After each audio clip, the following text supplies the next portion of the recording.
At dito po sa Commonwealth Elementary School, nako, dito po normal na yung klase. Kung mapapansin ninyo sa paligid ko, wala na hong mga nakapila, mga estudyante o kaya mga nanay, mga teachers, so nasa loob na ng kanilang mga classroom dahil normal na ho ang klase ngayon. Sa katunayan, ito, tingnan nyo natin dito sa loob ng isang classroom.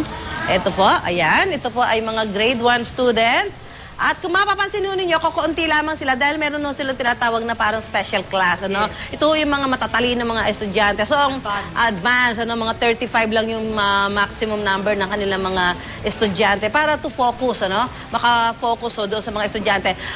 Good morning, class! Good morning po! Ayan, kita mo naman. Kumain na ba kayo? Anong oras ang klase nyo?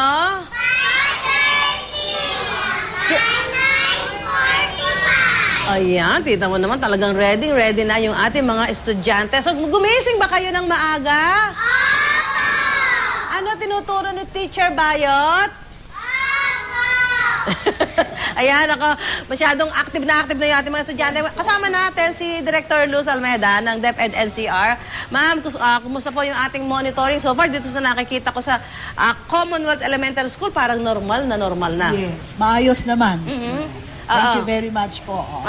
Yung sinasabi niyo po, yung mga problema ho natin na talaga naman taon-taon nare-report na yung mga kulang na classrooms, kulang na teacher. Kulang ng aklat, kulang ng ano. I think na-address na natin yon. Zero backlog na tayo ng upuan, books.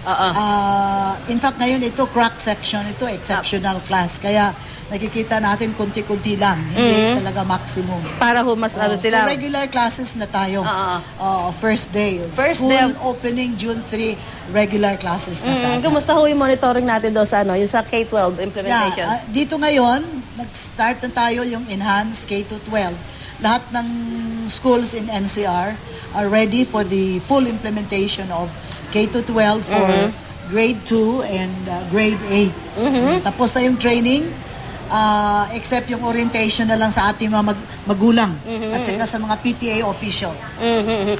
So ito mga estudyante natin na ito, ma'am, lahat ba ng school natin may mga ganito po? May mga ganyang parang classroom for advanced mga students? Yes, kasi pinabasa ito, binigyan ng diagnostic test, nakikita natin na kung magaling talagang isang kasi may rooms pa man na available. Pwede namang homogeneous. So ano to? Parang ito na ho ba yung magiging normal size ng kanilang klase or babawasan pa sila? Baka dadami pa kasi wala pa silang diagnostic test na talagang standardized test. Pero ito mga kids na ito ay ilan taon po ito? Mga 6, 7? 6 years old sila lahat? 6 and grade 1. Okay. So, pero marunong nang bumasa at saka tingnan natin yung yung capabilities nila sa test bukas. So yung teachers ho natin, okay ho, hindi ho tayo masyadong malaking kakulangan. Bago tayong 5,100 higit for the region, but entire country we had 61,500 teachers bago.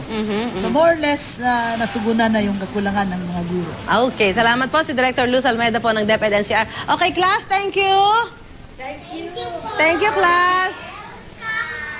Okay, salamat po ito. Okay, thank you. Ayan, salamat po ito po. Mula po rin. Thank you po.